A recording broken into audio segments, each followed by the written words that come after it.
సందేహం అండి. మచిలీపట్నం నుంచి విశాలాక్షి గారు రాస్తున్నారు.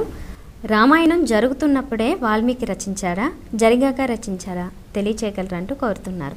ప్రాప్తరాజ్యస్య రామస్య వాల్మీకిర్భగవాన్ ఋషిః చకార చరితాకృత్స్నం శతకోటి ప్రవిస్తరం.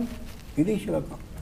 ప్రాప్తరాజ్యస్య రామస్య, రామచంద్రుడు సంపూర్ణంగా రావణ వధని చేసి అయోధ్య నగరానికి వచ్చి బ్రహ్మాండమైన పట్టాభిషేకాన్ని చేసుకుని సీతమ్మని పట్టమహిషిగా పక్కన కూర్చోబెట్టుకుని అయిన తర్వాత వాల్మీకి భగవాన్ ఋషి చకార చరితం కృత్స్నం అప్పుడు రాశాడు. కాబట్టి వాల్మీకి ఈ రామకథంతా జరుగుతున్నంతకాలం కళ్ళతో దర్శించాడు. రామ పరబ్రహ్మాన్ని ఆరాధిస్తూ రామునిలో ఇతర పాత్రలలో పాత్రధారులలో హృదయ భాగంలో ఉన్న ఆలోచనలను కూడా గ్రహించాడు.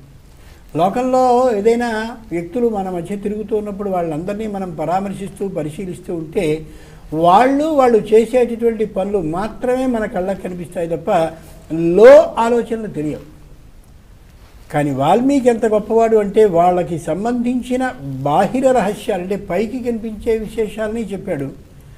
ఎవరెవరు ఏమేమి లోపల ఆలోచిస్తున్నారో ఆ విషయాన్ని రామ పరబ్రహ్మం గురించి సమాధి స్థితిలో ధ్యానించిన విషయంగా తెలుసుకున్నాడు.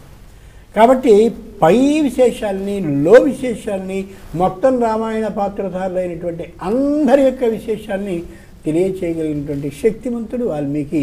ఆ కారణంగా మొత్తం యుద్ధం అంతా అయిపోయి రావణ వధ సాగిన తర్వాత అయోధ్యలో పట్టాభిషిక్తుడైనప్పుడు అప్పుడు గుర్తుని రాశాడు శ్రీమద్ రామాయణాన్ని. అంతేగాని ఆయన పుట్టడానికి ముందు రాయలేదు.